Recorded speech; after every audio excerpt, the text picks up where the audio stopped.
Dadasi, haligi fondga 30 ming berish kerak ekanda, Mustafoni. O'shanga anaqa 30 ming tashlab bering plastikizga, shuni kodini aytaman sizga. Menga qara. Kecha senga ro'zg'orga deb 1 million so'm pul berdim. Shundan 30 ming so'm ajrata olmadingmi? Xo'rlayvermang, mening ham uvolim bor. Men senga gapiryapman. Men o'sha 1 millioningizni urug' aymog'imga tarqatib chiqdim. Ammamga, xolamga, onamga, dadamga hammasiga tarqatdim. Shuning uchun 1 million yo'q. Ha, nima bo'ldi? Shunaqa charchadim. Menga qara. Kun bo'yi uyda o'tirsang, qiladigan ishingni o'zi yo'q bo'lsa, hatto uyda ham supurmaysan, pilisoslab chiqasan, shu musorni ham bolalarga to'ktirsang, nimaga charchaysan? Men senga hayronman. Xo'rlayvermang, mening ham uvolim bor. Ha, men senga gapiryapman. Nimaga charchaysan?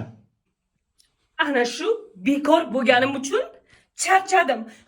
Bekorchi bo'lganim uchun charchadim. Shu figurali qilib yotganingdan keyin charchaysan-da. Unda turib bir harakat qilish kerak, qon aylanish kerak. Dadasi, bo'ling narsalaringizni kiying, Mustafoni issig'i chiqyapti, borib больницаga borib kelaylik. Qanaqasiga isitma chiqadi? Kasal bo'lgandan keyin kasal bo'ladi. Men qayerdan bilaman kasal bo'lganini? Ammo to'xta. Sen uyda bo'lsang, bitta bolaga ham qarayolmayapsan. Shuni ham isitma qilib kasal qildingmi? Men nimaga kasal qilaman? Kim? Men kasal qilmanmi bo'lmasa? Sen uyda bo'lsang, bolaga yaxshi qarasang, shu kasal bo'lmaydi, shamollamaydi. Xo'rlayvermang, mening ham uvolim bor. Bo'ldi, stop.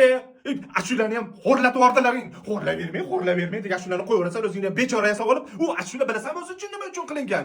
O'zi bu ashullarga eri har kuni kelib xotinini uradigan, ezadigan, hatto ustiga 4-5 ta xotin oladiganlar uchun bechora bo'lib ashula qo'yilgan. Senga haligi uyda o'tiradigan tekin tomoqlar, bekorchilar uchun emas bu ashula. Xo'rlayvermang, mening Hozir aytdim-ku, bu xo'rlayvermang senga emas deb. Nima deyapman? To'g'ri oldimga.